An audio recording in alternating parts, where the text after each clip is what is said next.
Welcome to the Marketing Stir podcast by Stirista, probably the most entertaining marketing podcast you're gonna put in your ears. I'm Vin, the associate producer here at Stirista. The goal of this podcast is to chat with industry leaders and get their take on the current challenges of the market. And we'll have a little fun along the way. In today's episode, Vincent and Ajay chat with Nataly Huff, VP of Marketing at Miracle Ear. She talks about the importance of understanding the emotional state of an audience to help better marketing strategies. Vincent sports a new set of orange headphones, and Ajay enjoys warm weather. Give it a listen. Ladies and gentlemen, welcome to another episode of Stirista's The Marketing Stir. I am in a good mood today. I'm always in a good mood, but you can probably hear it in my voice. If you're watching us on YouTube, you can see it in my face. I am happy. Why? I don't really have a specific reason as far as work-wise, but I have a very good reason because of our guest. You will see. I'm very excited about this guest, very excited about this brand as well. Iconic. That's it for now. And I'm going to get into that in a moment. But that's a little teaser, as they call in the business. I think. I don't know. I'm not a professional, but I'm here with you, the Marketing Stir. I, of course, am your host, Vincent Petrofessa, the Vice President of B2B Products and Partnerships and still interim General Manager of Stirista. Ajay hasn't taken that title away from me yet, but I'm sure January is coming up. That title is going to be gone. But until then, I am that at Stirista. Who is Stirista? Stirista is a technology company. We own our own business-to-business data, our own business-to-consumer data. We help companies access that data, send to that data in order to get new customers for their product or service. We also own our own DSP to execute media, display, OTT, connected TV. A lot of people, business executives at home, a lot of people at home watching TV. Connected TV has been great and emerging. So email me, vincent@stirista.com. That's the only talk about Stirista. Just that 30-second elevator pitch. The only other thing I want to mention about Stirista is my co-host. You know him, ladies and gentlemen. He is my CEO. I met this man 11 years ago. We've been working together for 3.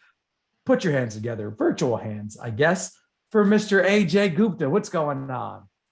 Hey, Vincent, I thought you were happy because of your orange headphones. It's a nice look. It is a new look. Look at I feel like ground control. I'm bringing this in. This is my other headphones were not working. People couldn't hear me. I was like, what do you mean? I'm always talking. Why can't people hear me? But yeah, the new headphones, if you're watching us on YouTube, orange, Stirista colors. Comment. Let me know how I look. Be nice, because sometimes you guys get mean. Anyway, what's good with you, Ajay? Oh, things are going pretty good. We are, luckily we're still in kind of, I would say, summer / we don't really have a fall. So I guess we're still in the nice summer days here in Texas. San Antonio. I know I'll be there. I will have been there in December, but probably by the time this comes out, right? And that's the only time I love coming out there because it's cold here in New York City. And then I get to go to San Antonio in December. We talk about the year. We talk about next year. We have some fun. We're having our summit that I am hosting. I understand it's now open to the public. That's pretty cool. I didn't realize that. More pressure on me to deliver, but that's awesome. Looking forward to seeing everyone. Yeah, it should be a pretty good time. We had we have a couple of surprises in terms of some of the whiskey collection we have added to in the office. So some top shelf stuff coming up. Love it. I love it. That before you just had bottles that said whiskey, and I was like, what is this? This is just Canadian whiskey. This is like the bargain basement stuff from Texas. So good. Maybe it was a good year. We have some good whiskey. That's amazing. Not a good year, ladies and gentlemen. Let's talk about a great year for us here in the podcast. So many amazing guests, including this next one. I am so excited for this next guest here. I already had a chance to talk to her. She is from a company called Miracle Ear. Heard of that? No pun intended, but it's a great iconic brand. I can't even name another company that deals with hearing aids. I bet you can't either. Maybe the people who are at those other companies are listening and saying, hey, you're not on the podcast.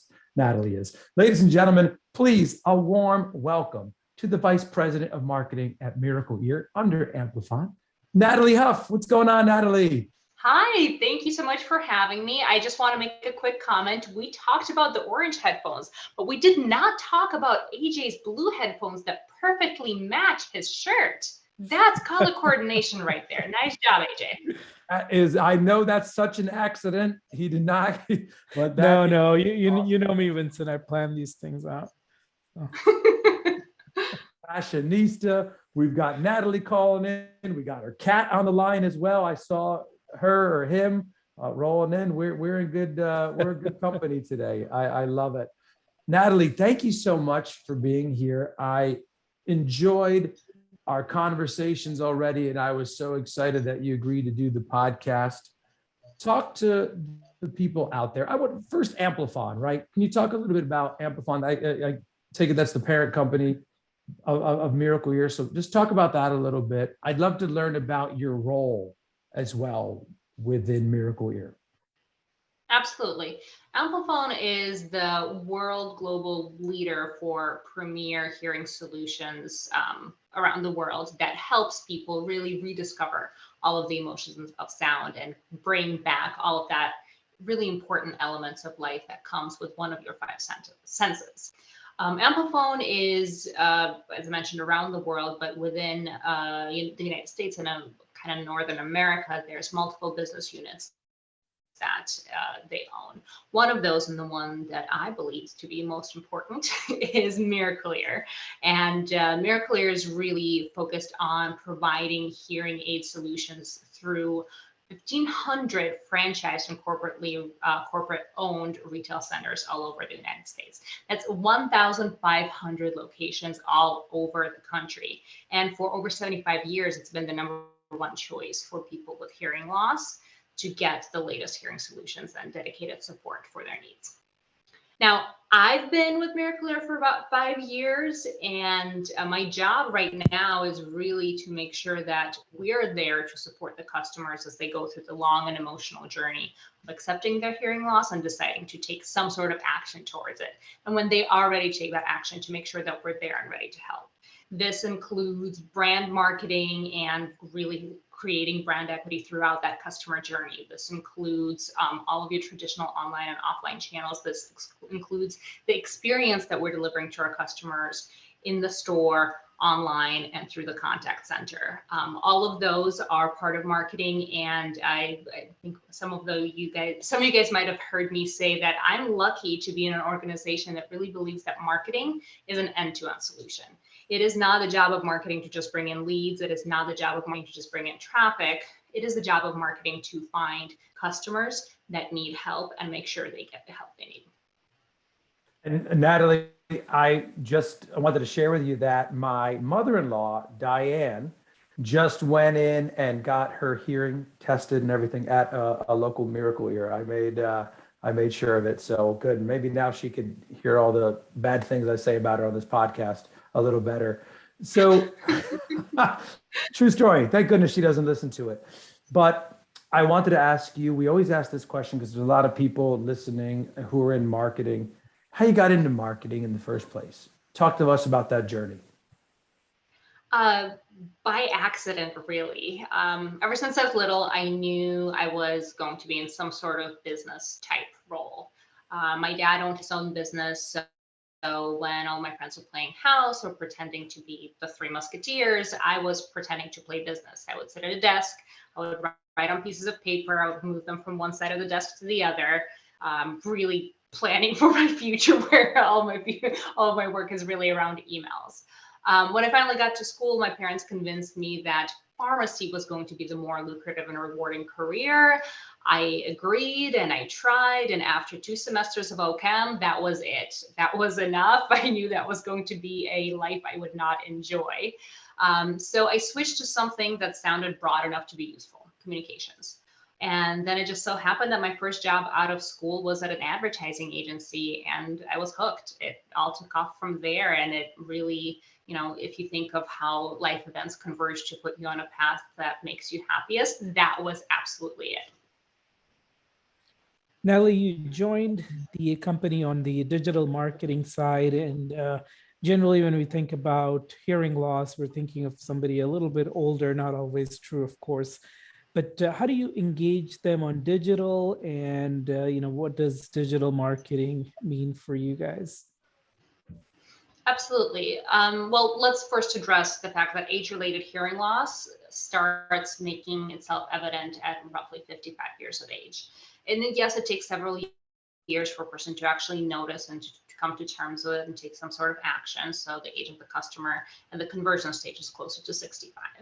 But then again, think of that demographic. This is a customer that has digital as a part of their life, right? They have smartphones, they have emails, they probably had some sort of digital experiences in the workforce. Their familial interactions also have digital experiences. So Facebook and search engines are a common basic use for this target demographic, and it's very, very effective. Now, how they interact with those digital channels is going to be a little bit different. They need slightly different user experience that will help them understand what the next step is. So the kind of minimalist user experience that we would all love to do as marketers don't necessarily apply because they need a little bit more guidance. When you create content, you need to think about things like closed captioning and the ability to have everything be readable with e-readers. These are things that become an absolute necessity for a digital marketer. Their search patterns are a little bit different. The search terms are a little bit different. So if you think of the long tail search terms and the semantic terms, they're going to be different from somebody who grew up with Google their entire life, but they're very, very much online. When we first launched our online booking appointment, the average age of our customer was 61 years old. Now that's shifting a little bit because there's existing customers that are also using this channel, which is great. But, now digital is either number one or number two acquisition channel, which means it's only going to grow from there. Now, what are some of the things that are important when you're marketing hearing aids? There's obviously laws about HIPAA and other considerations where you have to do so. Is there some difference in terms of how others market versus being in an industry that's more regulated? HIPAA obviously is a big concern, and you have to be a little bit more careful at how creepy you sound when you retarget, right? It's a lot easier for something with e-commerce to follow a person around on the internet and say, hey, you forgot this in the shopping cart. We can't really do that.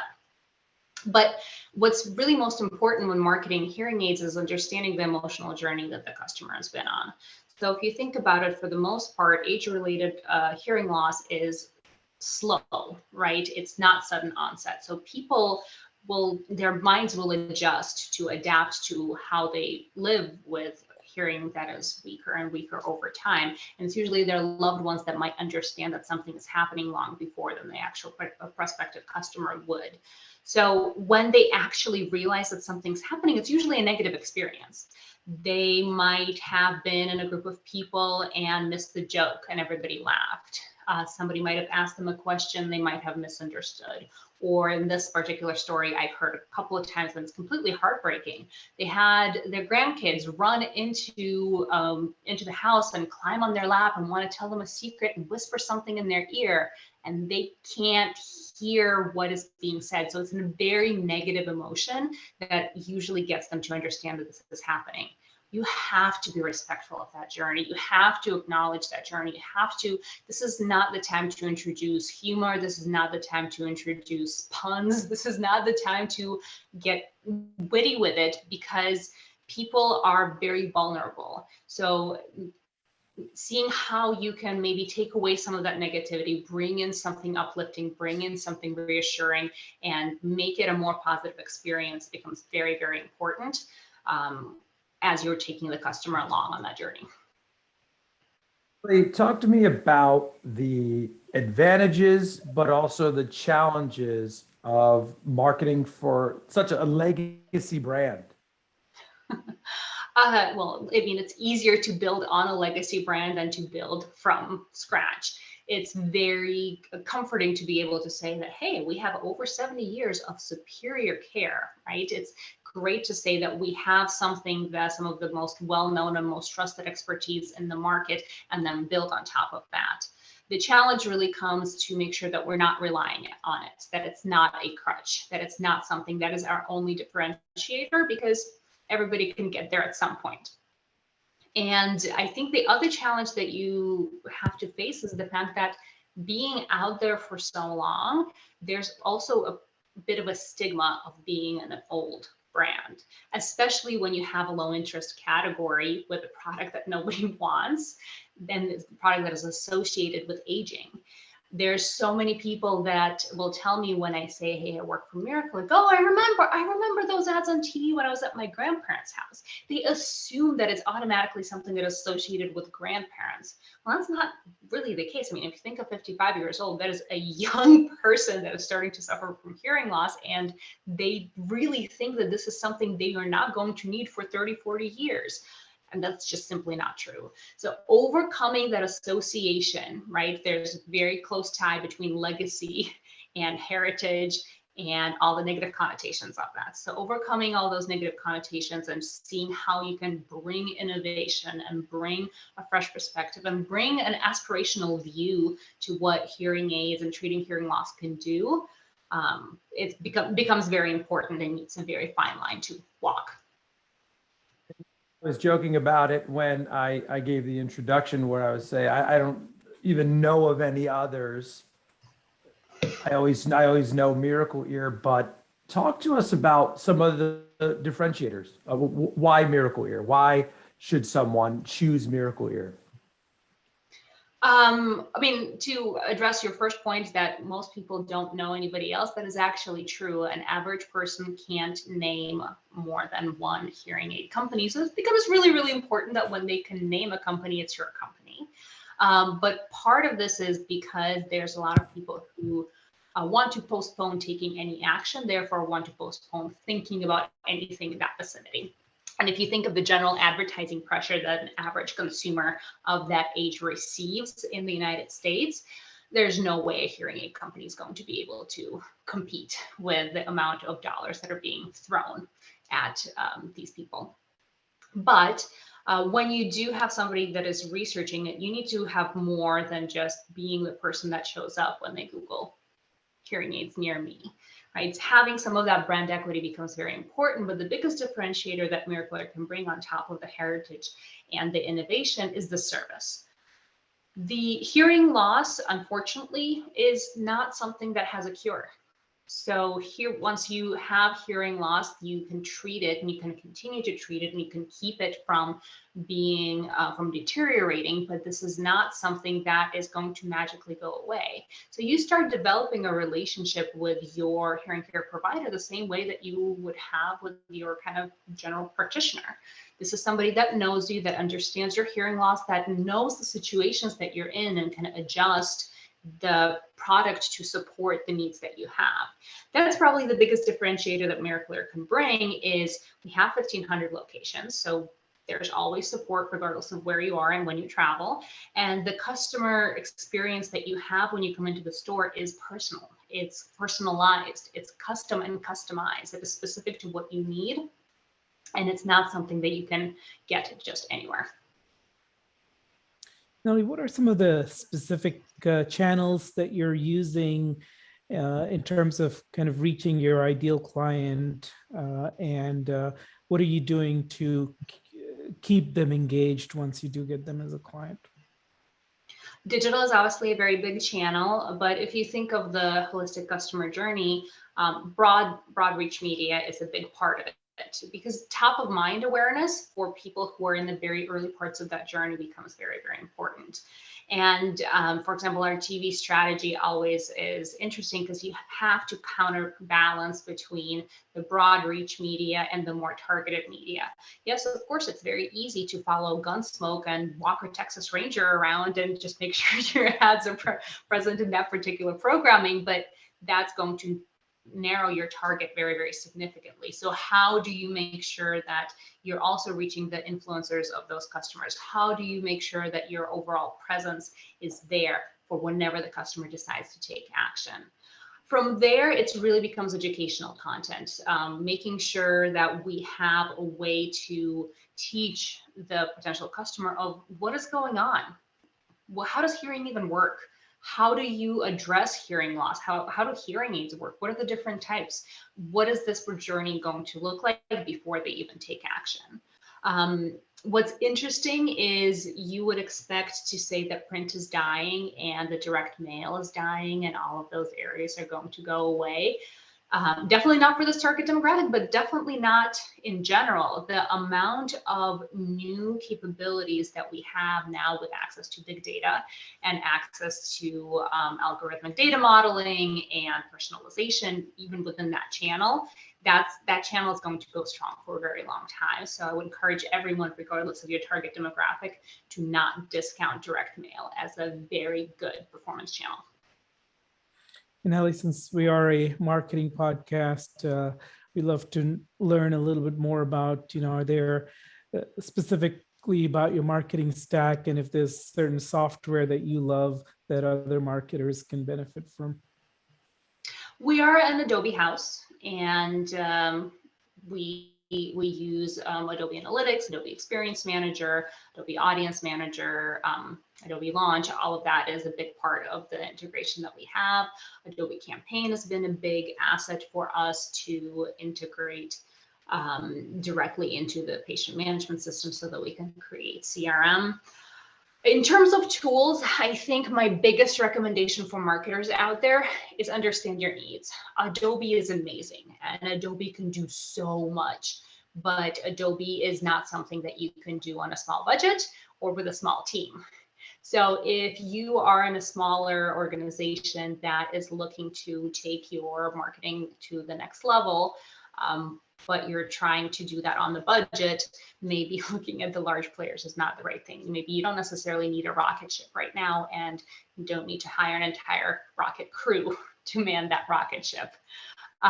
So really understanding what are the things you're trying to achieve in the next 5 years and build for that, rather than just going with the biggest name in the market. Shout out to Adobe out there. Good. We're glad, we always love to hear that. And people thank us on the podcast. Oh, that was a great suggestion from so-and-so. So that's awesome. Thank you. It always gets thrown around, right, of marketing, art and science. It's a mix of art and science. Is a question I always like to ask people as well. What's your thought about that, Nataly? What's the mix that you think? How true is that? So for me, marketing is more of a science than an art, partially because I come from a digital background and digital has a whole lot more data and therefore enables it to be more scientific. But in the end, marketing is all about the customer, or at the very least it should be. If it's not, we end up talking to ourselves about ourselves, and these things never really go our way. But if we focus on what the customer needs, what the customer sees, what the customer thinks, what the customer feels, what the customer wants, this becomes the basis of the actions that we need to take. And understanding all of those elements requires data, both the creepy digital data and the more qualitative data that we can collect in many other ways. I mean, voice of customer and consumer insights cannot be overlooked, even outside of all of the kind of algorithmic data that we usually talk about. That's where the science comes from. The art is the interpretation, right? You have that data, what do you do with it? How do you address it? They're not going to tell you exactly what to say or how to say it or where to say it or when. You need to translate what you learn into the actions you're going to take. So I don't think it's always been this way. I think the more data we get, the more scientific it becomes, but the art of it cannot really go away, because translation of that data into action is definitely something that requires a significant intuition and creative side. Now, once things go live, we still need to measure them And the more we measure them, then we need to take it back to the insights that we learn and then again translate that into further action. So it's always kind of a rotation between taking in that artistic side and the scientific side. No, I've never heard it broken down that way, so we appreciate that.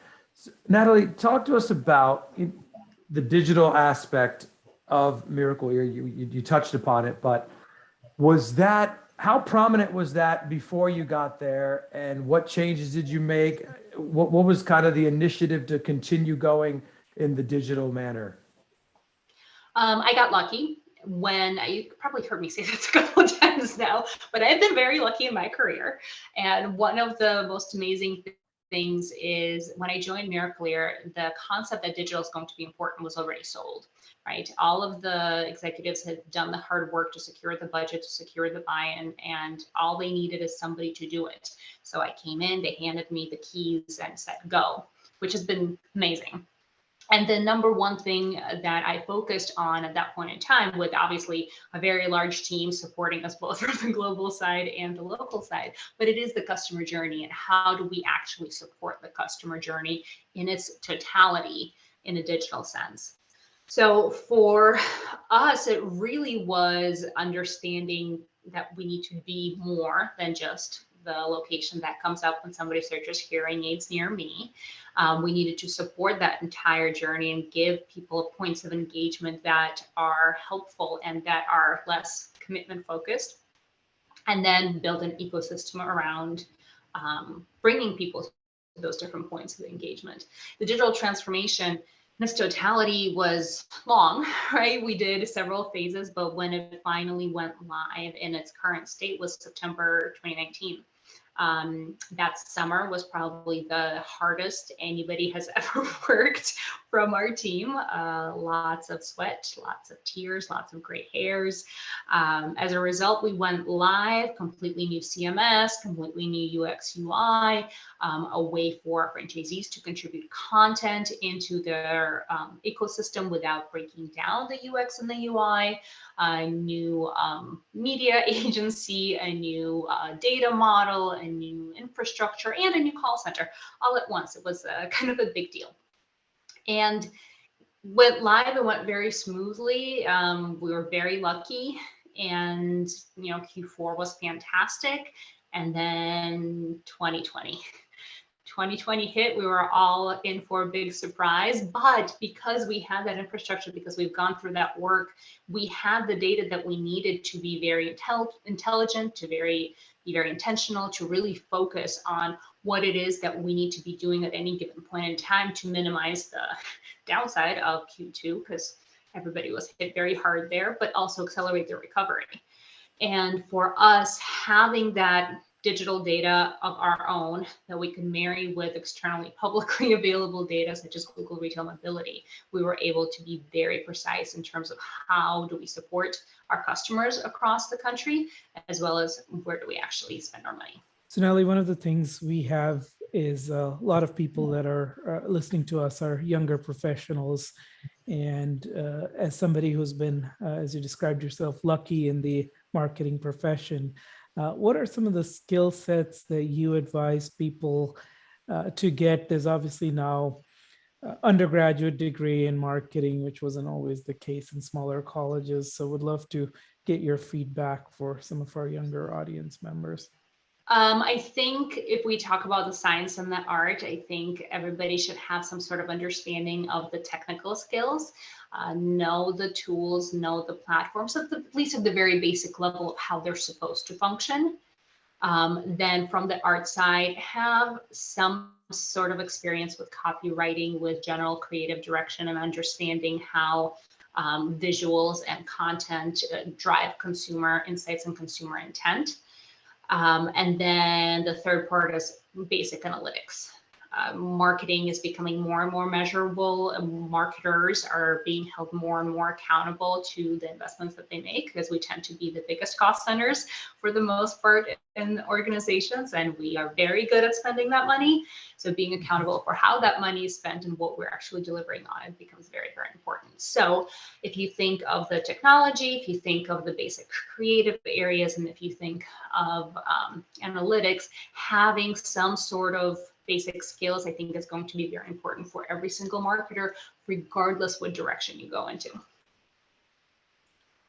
What's been a kind of a highlight for you personally, during your time in the last 5 years at the company?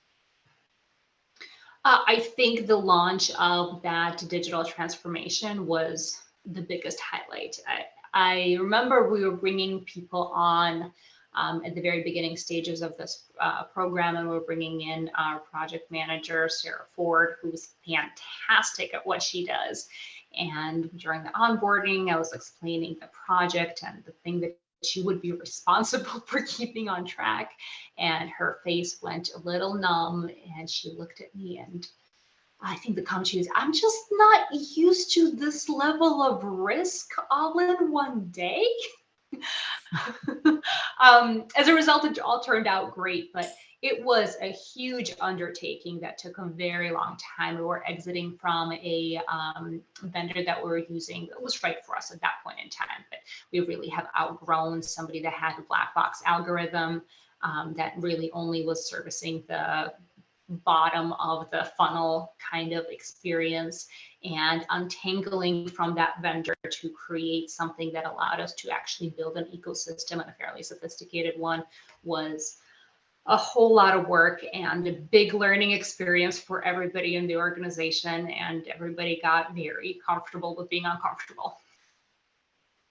And Nataly, I would imagine Miracle Ear was an essential business during the pandemic. What was that? Can you touch more on that experience there? How did marketing shift during that time? Was it more of just, hey, we're here to support, you could still get your hearing needs? How did that marketing shift during that time? And also, like, how do you think people's view hearing and hearing loss change during that time? Absolutely, absolutely. And it's a little bit of both. So we'll start with the first part of your question. For us, it was really understanding where the consumer was, depending on where they were geographically. As you might remember, different states reacted very differently to when the pandemic first hit. And for us to understand what were the conversations that the customers were having with our call center agents, with our stores. Were they booking appointments? Were they showing up to their appointments? If they were showing up to their appointments, what was that experience like? All of that became very impressive in terms of the variety that we saw across the United States, but also very impactful in terms of the message that we were delivering for each individual region and area for our target demographic. And it ranged from, hey, we are always here for you for all your hearing needs, whether you're an existing customer or new, to just let us know if you have questions. We're here to answer a phone call and happy to help, and we'll find a way to provide service without creating any contact, and anything in between. I mean, our entire CRM strategy changed from being a CRM strategy that drove people into the store to truly being a there for you support system. And it was a big shift and a big change, and required a lot of agility, but really understanding where the consumer was specifically in that market made a big difference for how we approach them.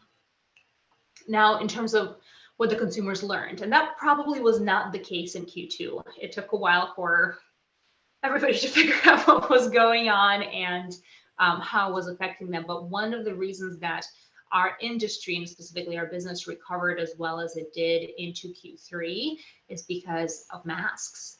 Masks made a huge difference. If you think of the kind of the slow onset of hearing loss and how our amazing brains adapt to the fact that something's changing.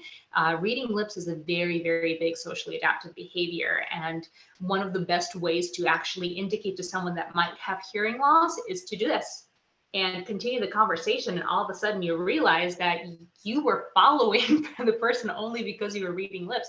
I do it, and I find it a lot harder to understand people, especially in a crowded room, if there's masks. So for people that were coming into our stores, there were a lot more sold on the fact that they actually had hearing loss. They started recognizing it on their own. We didn't have to go through as much of a process to really explain and show it to them as much as we usually would. Plus, you lock people in a house and give them really not much to do except for talk to each other and watch TV. And all of those little things that make us frustrated about each other, like turning the TV up too loud, really start coming out and really start forcing some of those conversations.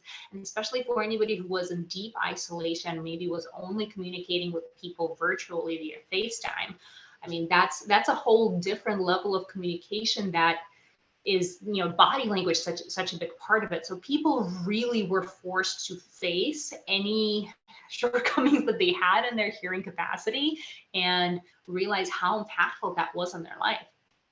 That's so interesting to hear, because you're right. It's, you cover your face up. I didn't even think about that, where you no longer could look at a person's lips to determine what they're saying. And that's so true about the television.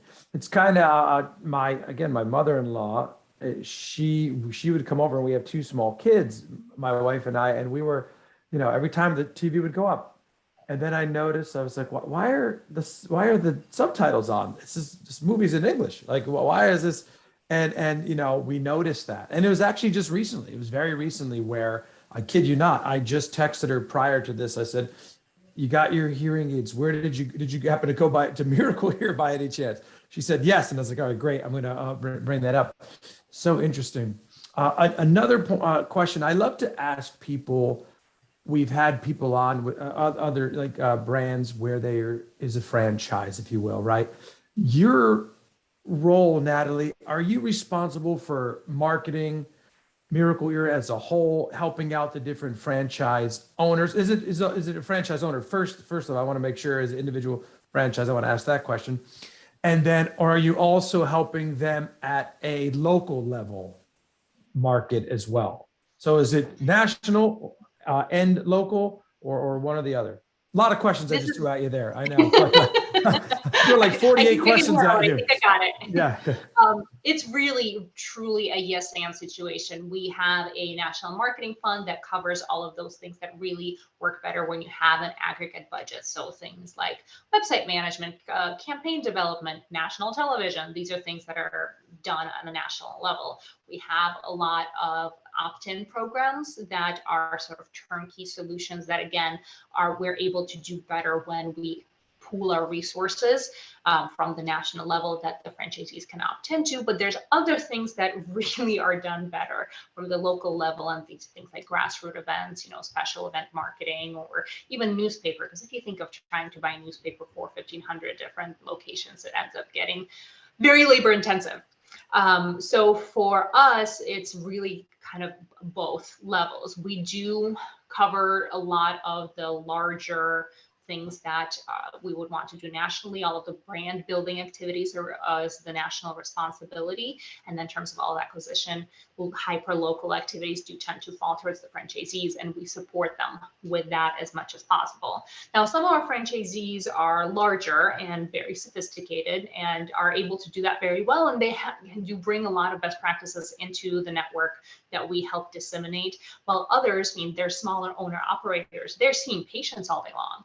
So they don't really have time to figure out how to do this, or why, or where. So for those, we provide a little bit more hands-on support. Ellie, one of our standard questions is around LinkedIn. So I'm sure with your job title, you get a lot of messages that come unsolicited to you. So what's a message that gets through the clutter and gets your attention? And what's one that's a pet peeve that really annoys you? I'll start with a pet peeve, because that's the one I actually get most frequently. hey, I see we have lots of people in common. I'd like to add you to your network. And then the job title is business development manager or sales representative. Um, Pretty much never respond to those. The ones that does get my attention is something that is actually delivers value early. Something that is personalized, something that shows that they actually understand a need that I might have and give me a tiny little sneak peek of the benefit they can bring my way. I do try to talk to at least one a month if I can, just so that I get a better sense of what is out there, and if there's something new that is worth considering, that I'm always up to par. This is something that came from a team member of mine who had that as one of her practices, and I just thought it was absolutely brilliant, and I brought that in, and I encourage the rest of my team to do the same. But there's so many solicitations that come out there, really sorting through them as finding ones that might have something interesting to say. You have 3 seconds to tell me if you're going to fit that criteria or not. And we have lots of connections on LinkedIn is not going to hit that bar. So one of the other, aspects we'd like to touch on is more on kind of the personal side of things, because this is more for conversation. So we'd love to learn a little bit more about your personal side, any hobbies, especially anything you've picked up over the pandemic. Sourdough bread baking, right? A lot of people doing that now. No. I mean, that sounds fantastic. I love eating and I love bread, so that would be wonderful. But no, both my husband and I have fairly demanding job. We have a 4-year-old daughter who is a very easy kid, but also is very demanding in terms of attention. Sourdough was not going to be one of those things that we picked up. Pre-pandemic, live theater, good food, that was the thing that I did to get away and get out. Travel, that was nice. I remember when that was a thing. Then pandemic, of course, hit every single one of my hobbies pretty hard. So now I've picked up horseback riding, which has been amazing. And now that once the gyms opened up again, I'm trying to get back into a habit of getting to the gym in the morning so that 1, I can see people, but not necessarily that closely. But 2, I can make sure that I am using my body as well as my brain throughout the day. That's the thought of baking bread. First of all, where am I putting this bread maker? I live in Manhattan and I need another room to put this bread maker. I too have a 4-year-old, so I know I love that. Yes, mine, he's great, but also demanding, and he tries to be a little leader, and he wants to do everything by himself. I'm like, I get it, but we don't have 42 minutes for you to figure this out, Hudson. And that's and I love the LinkedIn comment, because it's like, oh, we have some people in common. We have like 2 people in common. What do you mean we have people in common? I love hearing that. But Nataly, any final thoughts as we go? That's how quick the conversation goes when you're flowing. This really does fly by. I know, right? And people say that all the time, so we do appreciate that. Any closing thoughts about Miracle Ear, about getting to? Oh, wait! Before I get there, let's talk about this. Have you come to live theater again? New York City has a great little area for theater. I don't know if you heard of it. It's called Broadway. So we need to get you out here. It's She's like, no, I never heard of it. But we need to get you back here. It's opened up. It's I'm going to my first show, Come From Away. I'm going to that show coming up soon. It's supposed to be amazing. Yeah, it's supposed to be, right? I heard great things about it. Did I ever share with you my playbill binder story? No. Well, I don't know if AJ knows this. Well, now the people, our listeners will know about this. I love Broadway shows. I was a theater minor in college, and also communications major. And for me, living in New York City, pre-children, it was great because my wife and I, we would just go to a show on a Tuesday and we would just see what was playing. And I love it so much. I actually bought a binder, an official playbill binder, except no imitations. And I put all of my playbills in there, and I've got like 30 of them, and I show people whether they want to see them or not. But yeah, I would want to see that. I would want to see that. I think that's a great thing to collect. AJ, next time you're in New York, I'm going to show it to you when you're over to the house. But yes, I'm so happy that live theater. I feel like New York City is back now because theater opened back up, and then the Christmas tree coming. So you could feel it in the streets, and you can see it. So I share your live theater. Horseback riding, I've never been on a horse in my life. It's probably a fear of mine, but the live theater, we share in that. So that is awesome. I'm sorry, I went off on a tangent there, but I hear live theater. I have to go there. Talk to me about closing thoughts, anything you want to share with people, anything new coming out, anything people need to know about hearing aids in general, that some myth busters, if you will. Well, I guess that's one of the things which I want to talk about in terms of hearing aids is why it's important to treat hearing loss early. So if you think of how hearing works, right, there's receptors in your ear that capture the vibrations, and they send the translation of that vibration into your brain, and your brain translates that into sound. When the receptors in your ears stop working as well as they did, it could be many reasons, but essentially it's age related. They got tired, they stopped. That means that the stimulation from those receptors into your brain is also slowing down. So once you have that happening, then your brain stops using that particular part of the functioning that it usually does. So if you don't treat hearing loss, the brain starts losing that function as well. And if you have untreated hearing loss for a good amount of time, really putting hearing aids in just fixes the receptors. It just helps the receptors understand and those vibrations a little bit better. But sending that stimulation into the brain and having the brain translate that the same way that it did before you started seeing some of that hearing loss, that's not something that you can bring back. So if I could have one mention for anybody out there, if you think you're experiencing hearing loss, please go get a hearing test. There's a million places to get free hearing tests.